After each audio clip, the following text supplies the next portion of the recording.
একদিন এক ছোট্ট গ্রামের পাশে একটি সুন্দর বাগানে একটি লাল গোলাপ ফুটেছিল। গোলাপটি ছিল অন্য সব ফুলের থেকে আলাদা, তার সৌন্দর্য ছিল অতুলনীয়। তার লাল রং সূর্যের প্রথম আলো ঝলমল করত, আর তার সুবাসে পুরো বাগানটি মাতোয়ারা হয়ে যেত। গোলাপটি নিজের সৌন্দর্য নিয়ে বেশ গর্ব করত। সে পাশের কাঁটা গাছগুলোর দিকে তাকিয়ে বলত, তোমাদের মতো কাঁটাযুক্ত গাছের কি মূল্য?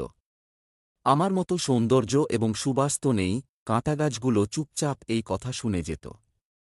তারা জানত গোলাপের সৌন্দর্য ক্ষণস্থায়ী, কিন্তু তাদের কাঁটা দিয়ে তারা সারা বছর বাগানটিকে সুরক্ষিত রাখে।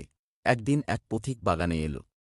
সে লাল গোলাপের সৌন্দর্যে মুগ্ধ হয়ে সেটি তুলে নিতে চাইল। কিন্তু যখন সে গোলাপটি ছিঁড়তে গেল, কাঁটা গাছগুলোর তীক্ষ্ণ কাঁটাগুলো তাকে আঘাত করল। কাঁটায় আহত হয়ে সে হাত সরিয়ে নিল এবং গোলাপটি অক্ষত থাকল।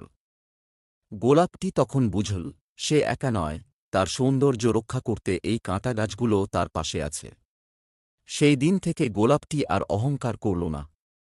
সে কাঁটা গাছগুলোকে ধন্যবাদ জানিয়ে বলল, তোমরা ছাড়া আমি নিরাপদ থাকতাম না। এভাবে লাল গোলাপ এবং কাঁটাগাছের মধ্যে বন্ধুত্ব গড়ে উঠল।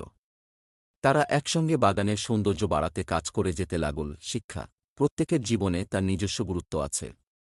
অহংকার নয়, পরস্পরের প্রতি সম্মান এবং কৃতজ্ঞতাই জীবনের প্রকৃত রূপ।